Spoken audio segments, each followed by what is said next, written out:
So, stress. We all know that those high Ds can be direct and competitive. But what are the things that actually cause them stress? Well, not feeling in control, specifically of external situations.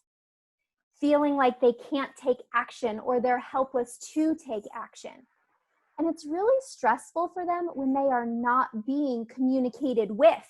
Not only do they want to be that direct communicator, but it can cause them stress when they're not being communicated with.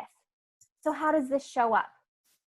Well, before I read this, I'll read this first. So it can show up as being angry. It can show up as an even shorter fuse, potentially.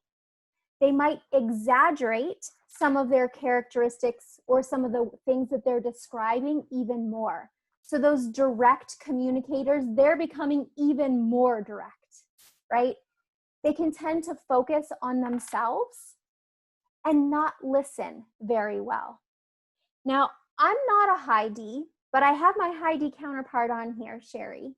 And when she and I were going through and creating this, when she was writing these in originally, how she behaves under stress, I was thinking, are you sure you want to say that? Because that sounds really harsh and kind of mean, and it's not very nice. And she said, oh no, this is totally how I feel. This is okay. So I think sometimes we can also have some judgment around words or styles, especially those that are the opposite of ours, that can be untrue. So when I say, or when Sherry says that she's getting angry, that can sound really extreme to me. To her, it's just a feeling she has that she can work through. So I think it's also good to remind ourselves that we aren't always great at assessing the other person's style. We really do best in our own wheelhouse, and we need to surround ourselves with people who are really different so we can really understand it better.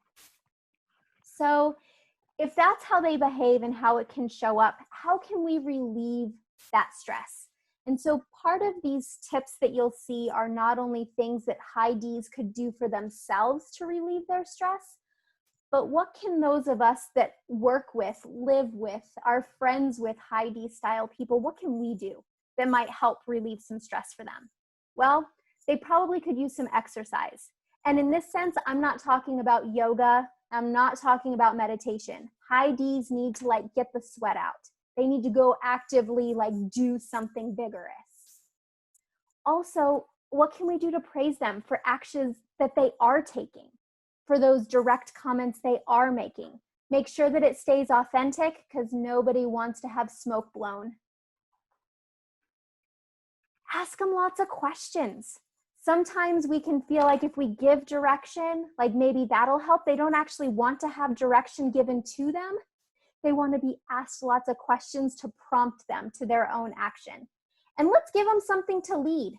Even in your own homes, even around your own family things that are going on, what is it that we can do to let those high D people in our lives lead something?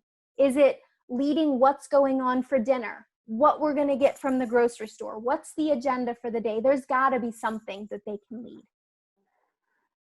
Anybody else on the call right now who's a high D that might have something they'd like to add to this list? Either something that causes you stress, how it might show up or how you behave, or what is actually relieving some of your stress right now. You could unmute yourself, or you can feel free to put it in the chat.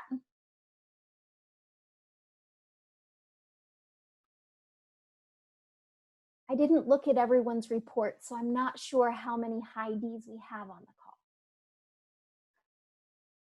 It's usually not a lot in the education space, but we might have a few.